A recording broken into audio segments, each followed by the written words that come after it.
trailblazers in research, innovators in technology, and those who simply have a good story. All make up the fabric that is George Mason University.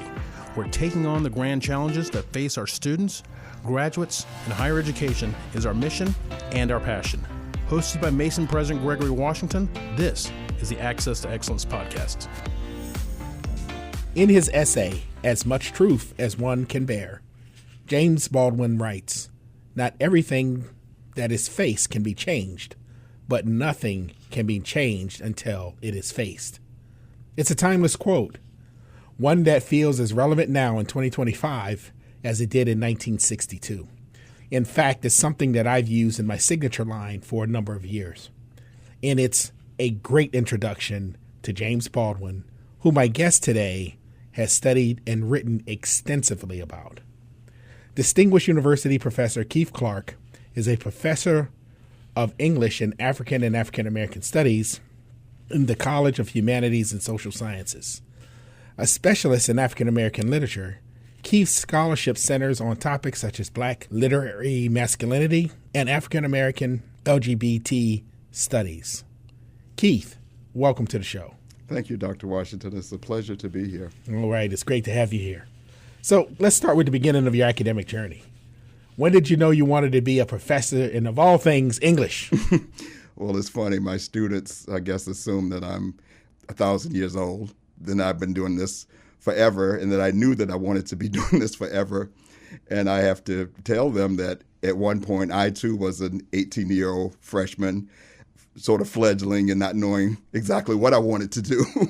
And so I did not begin as an English major in 1981, my freshman year in college.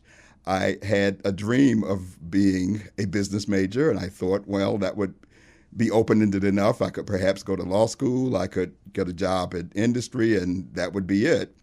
And so in my undergraduate institution, I went to William & Mary.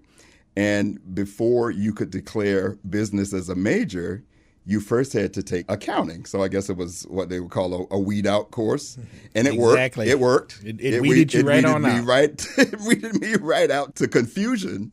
And the dean of minority students at the time, Dr. Carol Hardy, rest her soul, she was one of my first and most important mentors.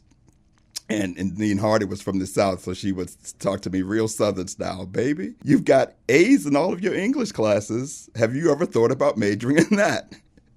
And, you know, the response when someone says, you know, English or anything in the humanities, the first response is, "Well, all I can do is teach." And, you know, I'm 18 or 19. And so, of course, I was thinking, well, you know, I wanted to go into business. I wanted to work for a company. I wanted to make money. And, you know, teaching, I knew was not necessarily a lucrative profession.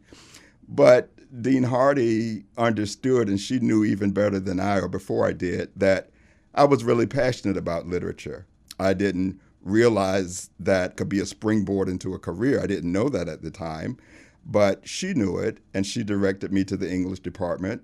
And so I had another wonderful mentor in the English department, Dr. Joanne Braxton. And she, too, demonstrated to me that, you know, you could be an English teacher, you could teach high school English, or you could actually continue your education and get a doctorate. And so it was those two mentors, along with others. I mean, I had great mentors as an undergraduate, and they really demonstrated for me that the professoriate could be a career. And it could be one that I both loved and was successful in and, you know, and could make a good living. It wasn't a straight path, I guess, is ultimately what I'd say. It was a very circuitous route and one that I didn't think I wanted to walk at first, but I got to where I needed to go. It rarely is a straight path. You know, in a recent interview, you cite one of your British literature professors as throwing you a literary lifeline by suggesting you read Baldwin. So talk to us a little bit about that. Well, it was so funny, you know, those first couple of years as an undergraduate and taking American literature courses, very rarely, if ever, had they included African American writers. And so I was enrolled in, and I can't remember the professor's name now, but I remember being enrolled in that class. I believe I was a sophomore, and the professor was, trying to give me some titles and some authors that he thought, would be of specific interest to me. And he said, I don't know of James Baldwin's career and work, but I do recall the title of his first novel. And he said that title was Go Tell It to the Mountain. And so at the time, I had never heard of James Baldwin, and I thought, go tell it to the mountain. So let me, this is long before computers, so I thought, well, let me go to the encyclopedia and look up James Baldwin. And I saw that the title of the book actually was Go Tell It on the Mountain. So my professor, on the one hand, had sort of, mangled the title, but in giving me that name and giving me that title, he really gave me a literary and professional lifeline. And when I looked up James Baldwin in the World Book Encyclopedia, I saw this picture of this little, it was a terrible picture. It was just a little more than a dark spot, frankly. It was just an awful picture. And it wasn't a lengthy description of James Baldwin, but I remember it saying that his essays and his fiction dealt with race and dealt with sexuality. And, for 19-year-old me, these things were now starting to really come into view in terms of importance, in terms of my own personal identity, aside from this, the professional literary part, my personal identity. So once I began reading, I hightailed it to the library. I checked out and read, or, probably devoured might be a better word, as much James Baldwin as I could. And that was the beginning of this journey. This is really interesting. So was there something in him that sparked an interest in you in terms of pursuing a career in literature and African-American literature, LGBTQ literature as well? What was it that gave you that spark? I think it was the fact that James Baldwin led, I guess, what we probably would in contemporary parlance called a life that was not by the book, respectable. In other words, he was more someone who really followed his own path and marked his own path. So his most anthologized short story is a story called Sonny's Blues that he published in 1957, and actually wrote a lot of it while he was living here in D.C. with a famous writer named Owen Dodson, who used to teach at Howard University. He was a playwright and a writer himself. And so he wrote Sonny's Blues, and Sonny's Blues is about the conflict between two brothers, and one brother has followed a more traditional path. He's, what we might call assimilated. He's gone to school, he's a teacher, he's got a job, he's got a family.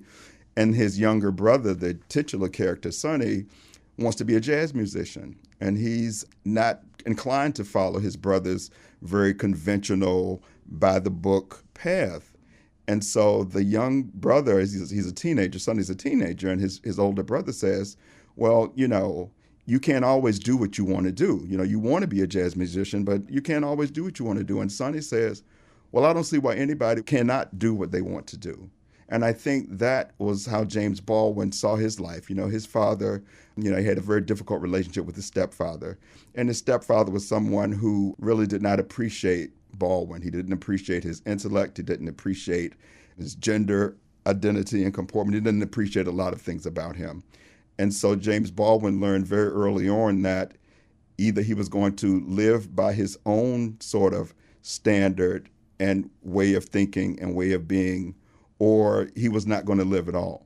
And so just his model of someone who decided, I'm going to chart my own path, and I'm not going to be concerned with who likes that, who appreciates that, who approves that. I have to be true and genuine to myself and to my passion and to what I want to be in this world.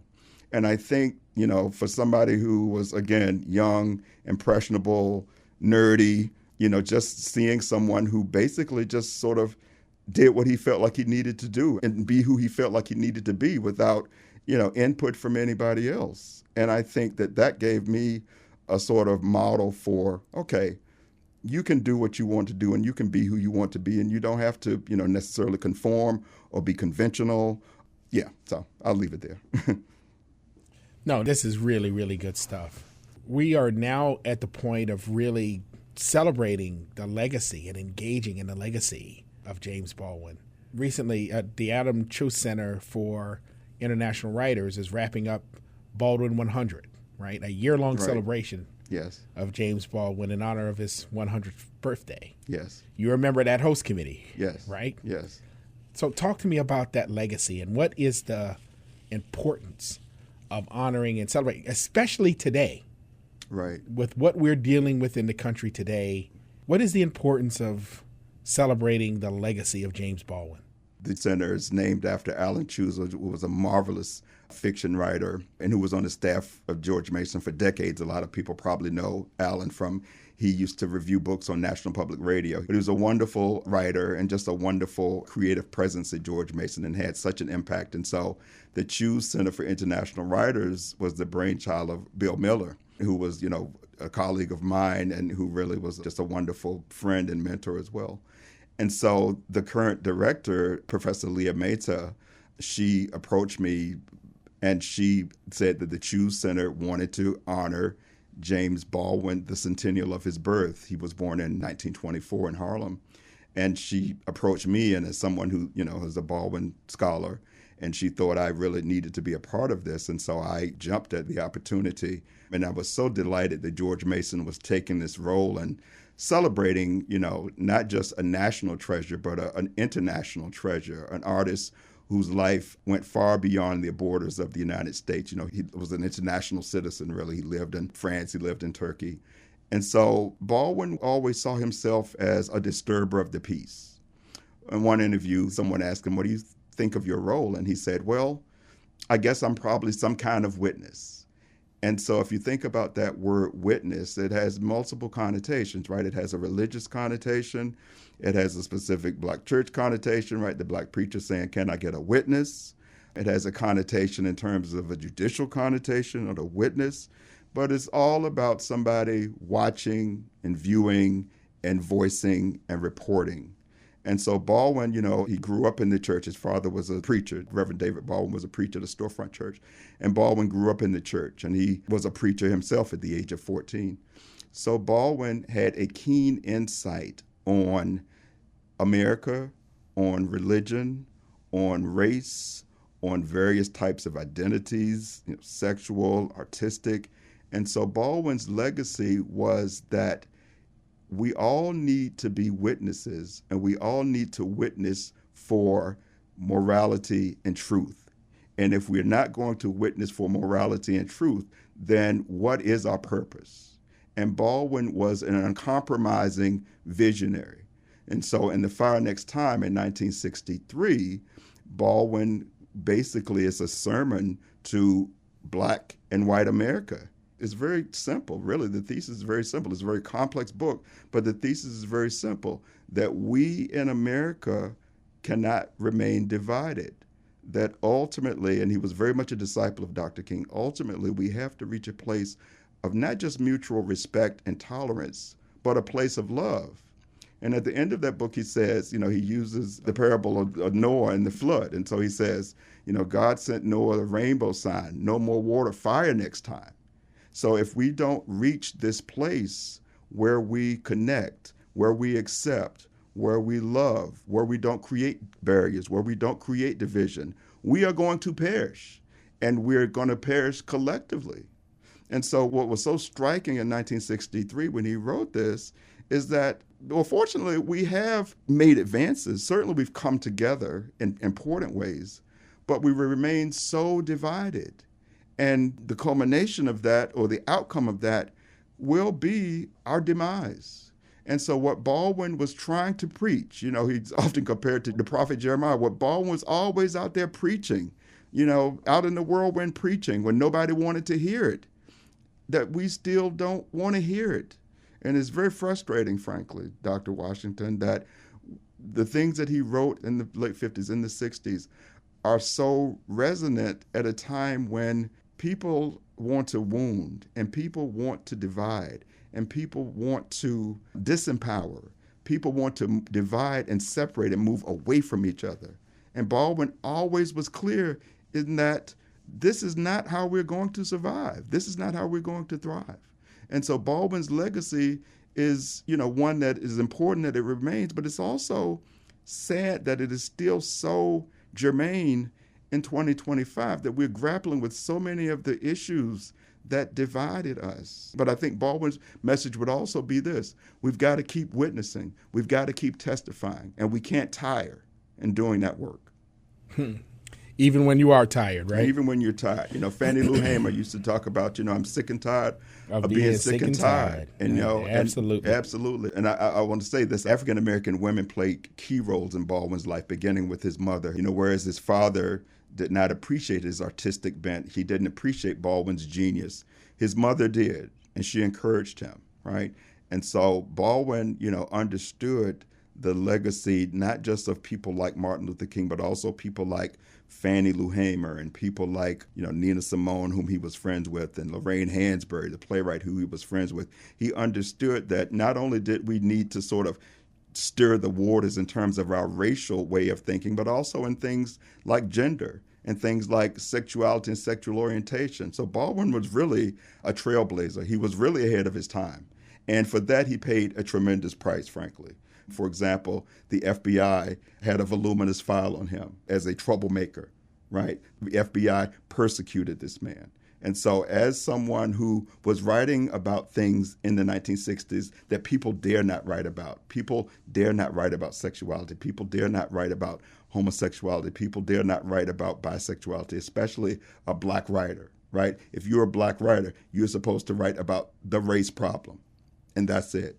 And James Baldwin's like, no, I'm not going to be forced into a cubbyhole. I'm not going to be pigeonholed. I will write about whatever the hell I want to write about. And again, he paid a tremendous personal and professional price for that. But he persisted. Understood. Well, in addition to your decades of teaching and writing about James Baldwin's works, you were also one of the premier scholars of Ernest J. Gaines, somewhat lesser known, but people do identify with his work, right? With such important novels as The Autobiography of Miss Jane Pittman, still one of my favorite movies growing up. Yes. And A Lesson Before Dying. So what makes these two men important figures and what makes them similar? It's so funny, Dr. Washington, you mentioned the movie, The Autobiography of Miss Jane Pittman. Oh, yeah. And now I'm going to date myself. So I've already dated myself. But well, I think I got a few years on you, though. So I remember growing up in Norfolk, Virginia, and in 1974, there were, 3 or 4 television stations in the 70s. That's right. And I remember CBS was premiering this movie, The Autobiography of Miss Jane Pittman. And, people didn't really know, what it was based on, but they just knew it was a movie with black folks. And it was a movie with Cicely Tyson, who, at that time was the black movie star of the time. That's right. I think she had been nominated for an Oscar in the movie Sounder a couple of years before. So this was must-see TV, and the representations of, we could do a whole conversation on representations of black people, right? Often as, buffoons and clowns. But here was a movie that was going to portray, a serious side of black life and black experience and American experience. And so I remember as a 11-year-old watching that movie and thinking, oh, boy, this is so powerful. And I remember, afterwards seeing it won all kinds of awards, and it really catapulted, Cicely Tyson to even greater stardom. But it also put Ernest J. Gaines on the map. And so Ernest J. Gaines, if you think of Baldwin as a northern, urban, born in Harlem writer, well, think of Ernest Gaines as sort of the opposite in terms of his upbringing. He's from rural Louisiana, a little place called Oscar, Louisiana, about 45 minutes from Baton Rouge. And, he grew up basically on a plantation in dire poverty. I mean, he lived for the first 14, 15 years of his life. He lived in what was called the quarters, which were former slave quarters on the plantation. His aunt raised him and also about 7 or 8 of his siblings. And all of these people were in basically a 2-room shack.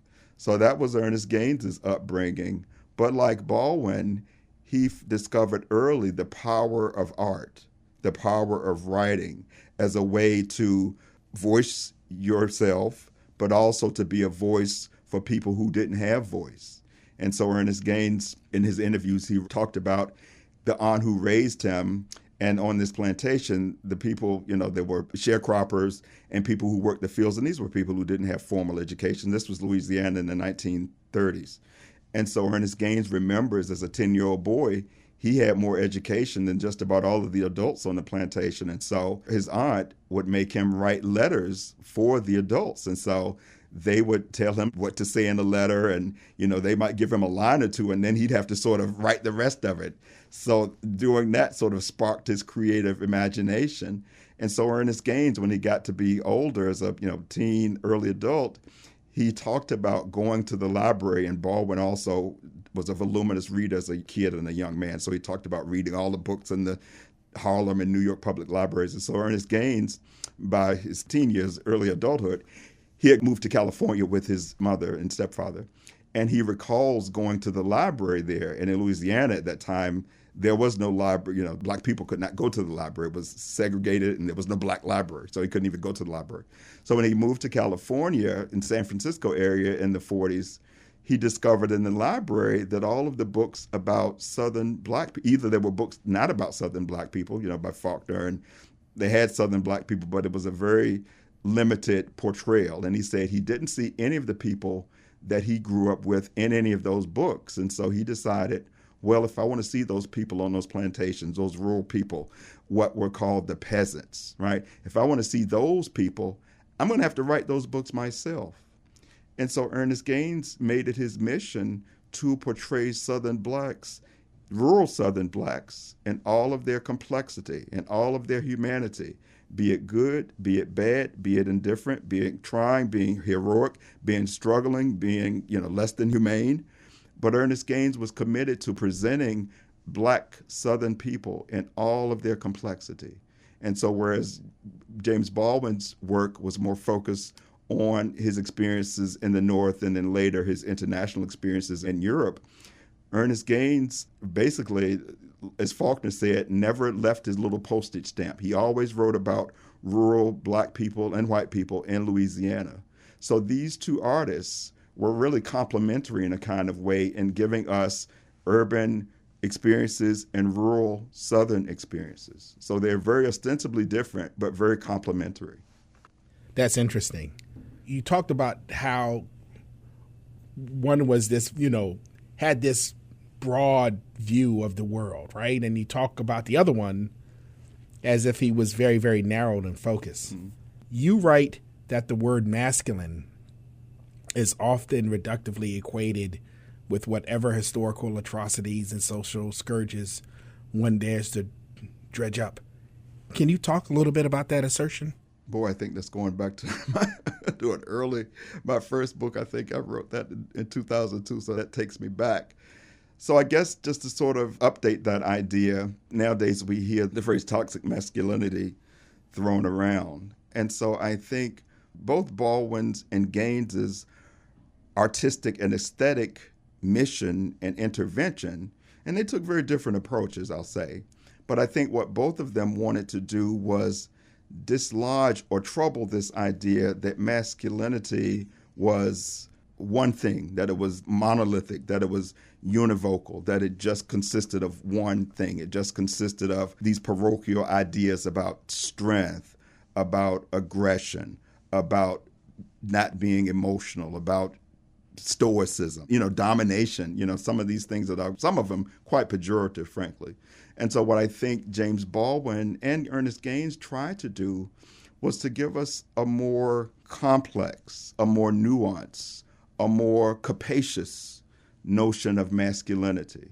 So in Ernest Gaines's works, often the heroic figure of his works is the young African-American man who is not necessarily aggressive in terms of violence or dominating, his family or women, but is the man who is committed to education, the man who's committed to uplifting the community. So you mentioned the autobiography of James Pittman. So a couple of the key figures in that novel are young African-American men. One is a community organizer, and the other starts a school for African-Americans, kids who live on plantations and don't have schools. So it's this whole idea that masculinity generally, but African-American masculinity in particular, doesn't have to be just one thing, that it can be about community. It can be about family. It can be about men who are heterosexual, but it can also be about men who express sexuality and whose sexual identities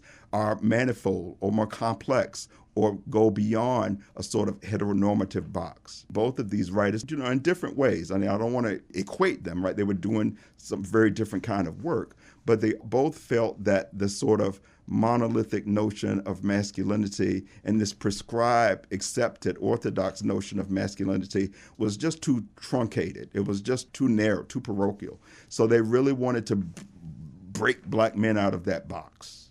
And they both were very successful in different ways. That is real interesting. So how has this sentiment evolved since the book was published?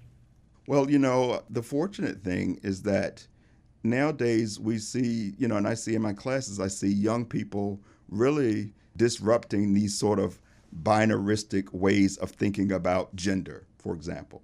And so you see a masculinity now that's really much more expansive. It's much more capacious. It's much more open to various forms of gender expression, of sexual identity. And so, I have students in my classes now who identify as queer, who identify as non-binary, who identify as male, who identify as female.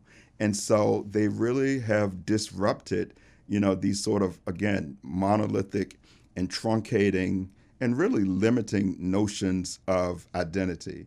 And I'm really happy, and they've educated me, frankly, Dr. Washington. I grew up at a time when things like gender and sexual expression and gender expression were very, binaristic, right? Either or. And so, what my students have modeled for me and what I've learned from them is that, all of these things to varying degrees are really boxes and they're ways to divide and they're compartments. And so we need to sort of create a new language to think about, race and gender and femininity and masculinity, these terms that have these very fixed notions and very truncated and limiting, circumscribing ways. And so my students have modeled for me how, we can break free of these things. And I'm glad for that education, frankly. So there's a lot to learn from my youth, huh? Yes. And I was someone who, frankly, was a bit resistant to it. But now I appreciate and I, relish the opportunity to learn from my students. And they don't hesitate to pull me up short when my thinking and my limited vocabulary, and they don't hesitate to educate me. And I appreciate that education. Okay, sound like you have gotten education in pronouns. Mm-hmm. Yes, and the I effective have. use of. Oh, right. Yes, I have. I understand. Yes, as we all have. Mm-hmm. I'm gonna kind of go off script a little bit. Okay. Here.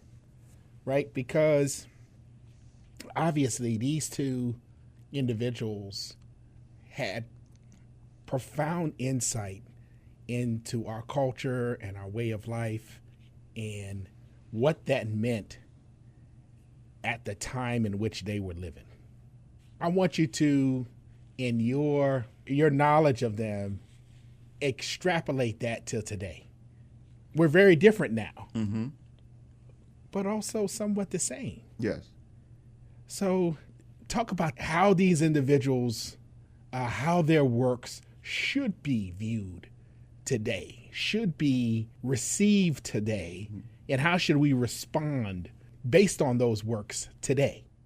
I think both of these literary luminaries, I think they would say that how we should interpret their literature today is this, that literature and all art, but their expression, their particular expression or mode was literature, writing, that all art should be about the illumination of who we are as a society, micro and macro. And it should be about shedding a light. It should be about witnessing. It should be about looking at where we were, right? And so there's always going to be an element of looking back. So that means looking at our history, looking at it candidly, looking at it honestly, looking at it not romanticizing it, not editing out our history, not giving us an expurgated version of that history, but looking at it honestly to say that here's where we were, and here's how we've progressed. So, James Baldwin in one of his early essays talked about America having, too many Americans being guilty of the crime of nostalgia. And so he understood that while it was important to look back, and we must look back, but we also must use the looking back as a way to propel us forward. And so I think both Gaines and Baldwin, they were very much invested in history, but they also made it clear that history should not be for nostalgic purposes, and it should not be used as a way to sort of try to take us back to some type of mythological golden age, right? Some mythological utopia that really never existed, right? And so they would be about the importance of that didn't exist for us. Right. Okay. Exactly. Right. So they would be very clear that we have to not romanticize, right? We don't want a, Gone with the Wind type history, right? And so we have to look back, but we have to use that looking back as a catalyst to move forward. And I would think that both of these writers would believe we have moved forward, right? We certainly have moved forward in important ways.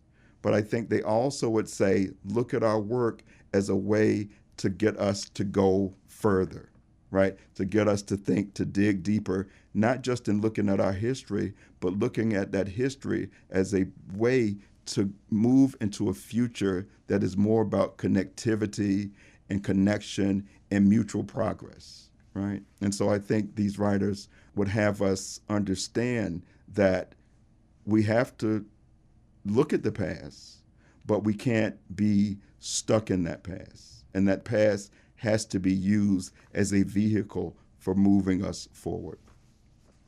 No, that's real good insight. That is real good insight. In the conclusion of the book, you describe Black men's writing as becoming quilt-like in contemporary times. How have you seen this tapestry expand over the years since the writing of this book? How has it changed?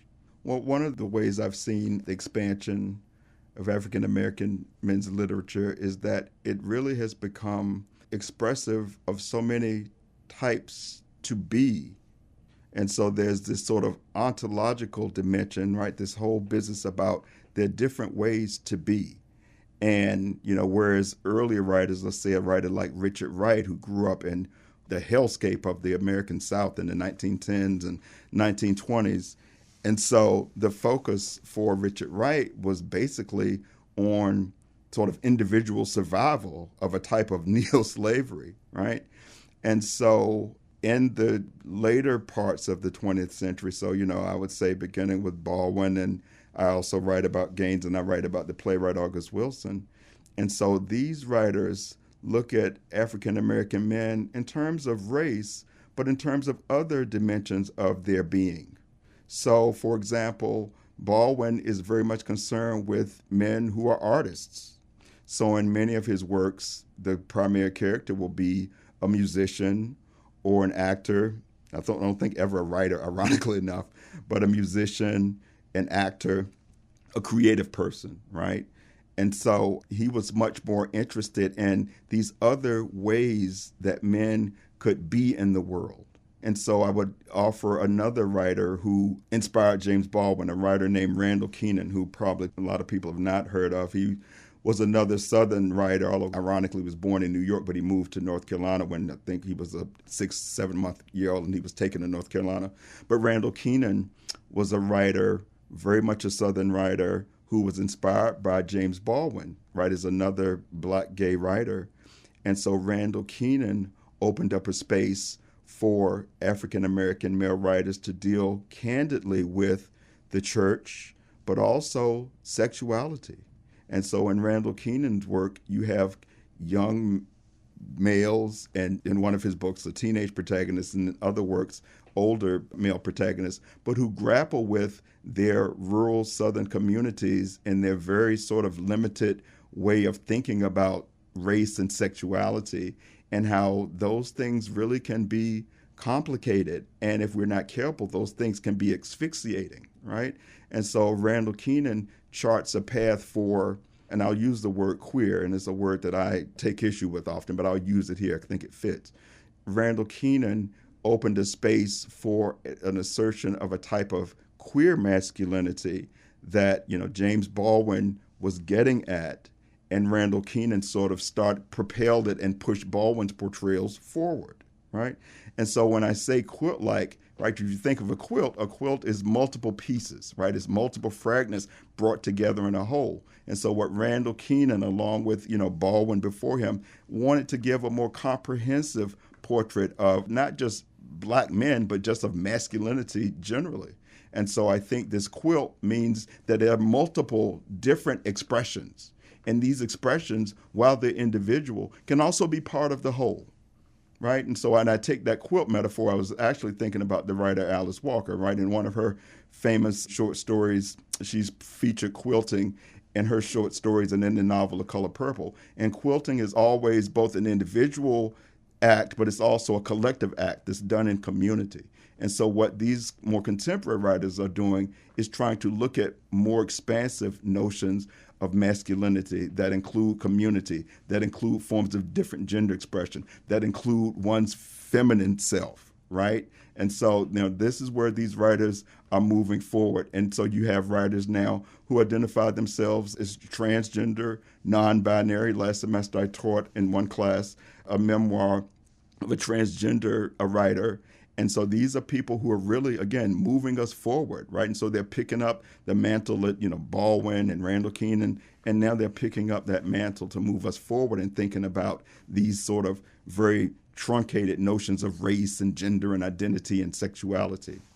Let me switch gears a little bit more. Sure. So along with your books on Baldwin, Gaines, and Wilson, who you've mentioned, you also published a study entitled The Radical Fiction of Ann Petrie. And that was in 2013. And that was on the works of a writer who is not nearly as well known as these prominent male authors. Can you talk a little bit about her writing, and why she deserves a wider readership?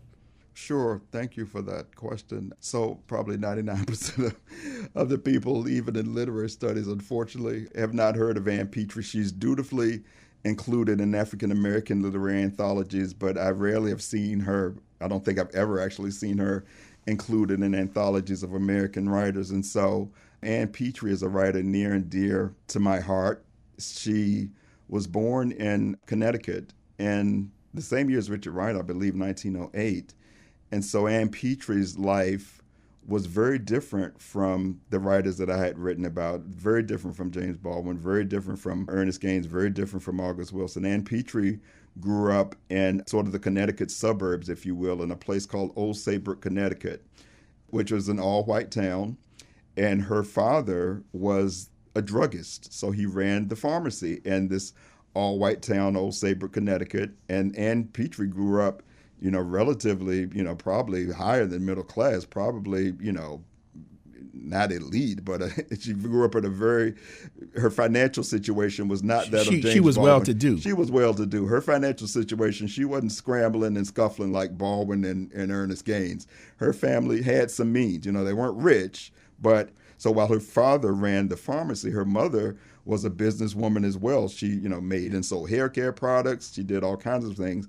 And then Ann Petrie had an aunt who became the first woman in Connecticut to earn a doctorate in pharmacy. So she came from a very, fluent might be too strong a word, but she came from a very accomplished background.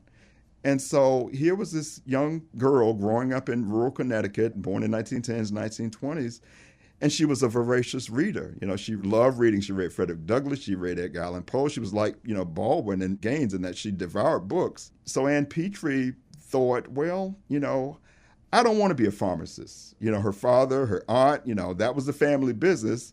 But I think in one interview, she, said, I don't want to be a pill counter or an pill distributor. I want to do something else. So interestingly, like Baldwin, she too charted a different path. And so she left Old Saybrook and went to Harlem and became a journalist. And she worked on African-American newspapers, but she also studied creative writing. And so she started taking these creative writing classes at Columbia. And lo and behold, she wrote a few chapters for a novel, just a couple of chapters, and submitted them to a publisher. And she won a fellowship, which meant money.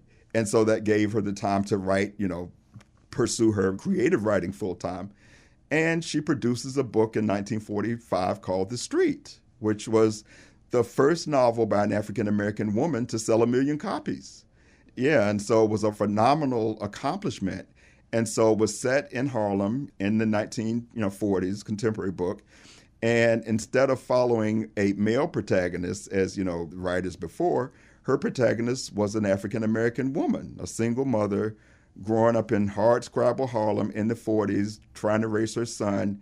And our Harlem really was sort of voracious in terms of exploiting her economically, sexually, psychologically. And Harlem for Ludi Johnson, that was the character's name, was really a hellscape.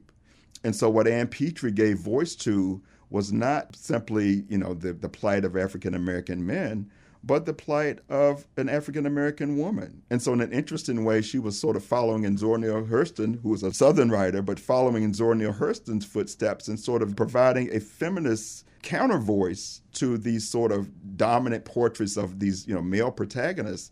And, and there was an audience for it. Like I said, it was the first book by a Black woman, novel by a Black woman, to sell 1 million copies. And it really sort of catapulted her to literary stardom. She was on the cover of Ebony magazine, which back in the day, that was, the magazine of Black America. And so she really became sort of a literary star.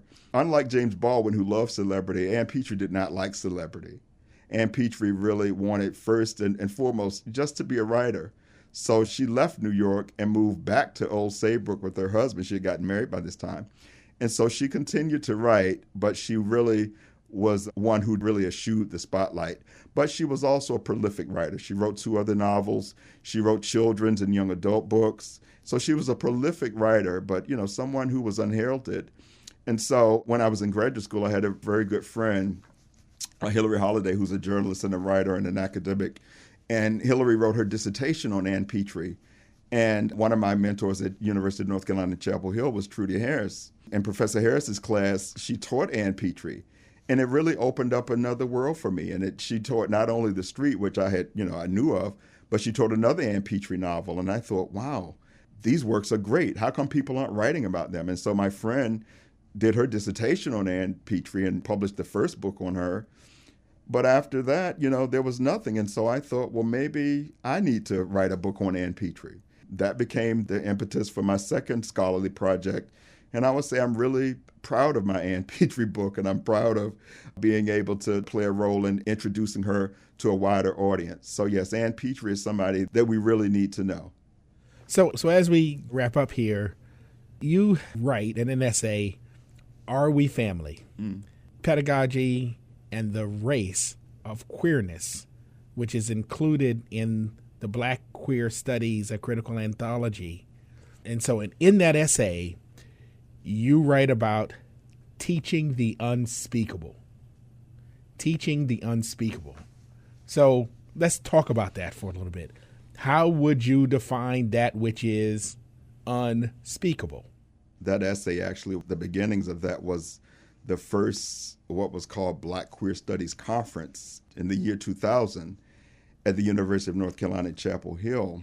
And the 2 organizers were 2 very important literary scholars, Mae Henderson and E. Patrick Johnson, and they organized this conference. And from that conference, they published several of the papers that we turned into essays.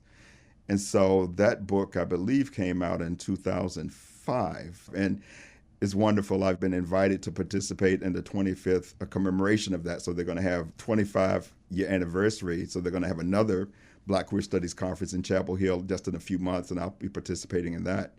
But my presentation at that conference in 2000 was about teaching, what were still sort of these taboo issues. And these taboo issues or unspeakable issues were often LGBTQ sexuality. And so in my presentation, I talked about, and also in my title, I was inspired by Toni Morrison. She has an essay called Unspeakable Things Unspoken, and where she was talking about, history and the sort of gaps and the way we understand American history, and how slavery is this sort of big elision in American history, and how it was something that was, unspeakable and not spoken. And so I was thinking that in teaching, often, especially in African-American literature at the time, that people still were a little skittish about talking about LGBTQ issues. So in my presentation, I talked about, whenever I teach Ellison's classic work, Invisible Man, I pay very careful attention to the sort of underground or sort of the invisible ways that same-sex desire emerges in that novel. And it'd be very easy to miss if you weren't looking for it, right? And so I remember early in my teaching career at George Mason, when I was talking about these issues in Invisible Man and these homoerotic dimensions that, again, you really had to be looking for. And there were some students who were really resistant to that. And so for them, it was like, well, this is just a novel about the plight of a young, straight Black man. Why are you raising these issues about sexuality, not his necessarily, but about sexuality and what they would think of as, non-normative or deviant or unspeakable, right? Unspeakable. And so I was always aware that it was one of my important missions as an instructor was to go into places that might, as Baldwin would say, disturb the peace and disturb the waters and make my students uncomfortable, but make them think. If I'm not making them think, if I'm not pushing them, if I'm not making them uncomfortable, and I'm not doing my job. And so in teaching, Invisible Man and these, classic works like Native Son, we've got to look at both what's on the surface and what we can see, but we also have to look at the things that are unseen, right? So there's one critic used to talk about the sexual silences in the slave narratives, right? And so when you read a Frederick Douglass or Harriet Jacobs, these narratives by enslaved people, you have to look at the things that they say, but also what are the things that are implied? What are the things that are underlying? What are the things that you need to unearth? And so what my mission has always been is to look at those things that need to be unearthed, right? And so when teaching a book like Nella Larson was a writer from the Harlem Renaissance, and she wrote this very well-known novel called Passing. And it's all about, racial passing and this Black woman who passes, light enough to pass for white. But also there's an important dimension of that novel about sexual passing, right? And so, again, we have to sort of speak that, what would have been unspeakable during the Harlem Renaissance in the 1920s. People said things, they just said them in ways that were not necessarily sort of obvious or clear or on the surface. And you really had to sort of dig deeper, right? And so in teaching these unspeakable things, it's all about excavating. It's all about digging up. It's all about seeing these sexual silences. What could people say and what prevented them? What types of protocols were in place that prevented them from saying things more explicitly? We have to, as readers, always be sensitive and always be reading actively, not passively, but actively, looking at what's said, but also, to quote Baldwin's last book, looking at the evidence of things unseen, like looking at those things that are unseen, but are there. And sometimes they're there hidden in plain sight, right? So last question here. So Black manhood was brought to the forefront of our cultural conversations in the 2010s, right? As the country confronted institutional and structural racism, which precipitated the Black Lives Matter movement. How did that moment change how you view your scholarship? If it had any effect on my scholarship, and I guess I'm still sort of working through whether it did, but I can say at least it had an effect on me in the classroom. And it made me even more sensitive to the lives of my students specifically, but also students generally, and young people specifically and generally. And so one of the sort of pitfalls of being in academia and being in the ivory tower is that it can be a very insular place. And it can be a very insular place, and it can be a place where you exist in this sort of heady space that is not always in touch with material realities. And so what that moment sort of meant for me is that I also had to look in the books, but I also had to look beyond the books. And so I had to think about, what types of things were students and young people dealing with that would impact their ability to read a James Baldwin or Ann Petrie and a Toni Morrison. What was going on in the real world that might disturb their ability to learn or to focus on these texts or to extrapolate from these texts what they needed. So what this moment did for me was it made me more sensitive and more aware of not just my place as a professor, but also my place in terms of as a citizen, as a model, as someone who needed to really be attentive to my own students' complexity, not just, what they learned in my class in the textbooks, but also, what types of things were they experiencing during these very troubling times, right? During these moments, how are they dealing with this and how are they coping with this? And how do these realities, and often these realities are very unpleasant. Often these realities are very uncomfortable, right? When you see, one of the things about technology is that it produces and it gives us the ability to reproduce and to reproduce and to reproduce. And so what is the effect on your emotion, on your psyche, when you see violence, right? Just to take that example, you talked about institutional, to see, institutional and juridical and judicial violence reproduce in this way. What effect does that have on one?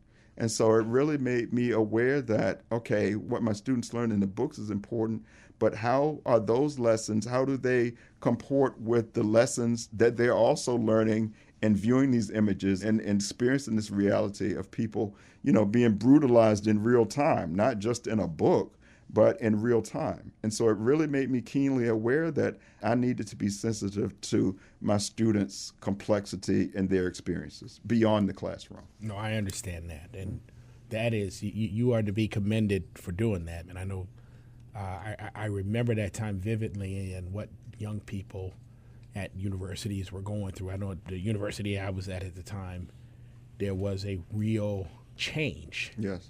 That students were going through, just experiencing the level of violence that they were seeing happening around them, happening to people who look like them. Yes. And so I actually appreciate that. You have had a brilliant career, and I want to thank you for taking some time to engage with us. Well, thank you, Dr. Washington, for this opportunity, and thank you for your leadership and your sensitivity to these matters at a time when things are difficult, at this time. This is, the fire next time, 1963, the fire this time, 2025. And so, it's important for us to continue to work and to continue to struggle. Understood, and I agree. So, Keith, thank you for bringing your insights to our listeners. Thank you. And so we're going to have to leave it there. I am George Mason, President Gregory Washington. Thanks for listening. And tune in next time for more conversations that show why we are all together different. If you like what you heard on this podcast, go to podcast.gmu.edu for more of Gregory Washington's conversations with the thought leaders, experts, and educators who take on the grand challenges facing our students, graduates, and higher education. That's podcast.gmu.edu.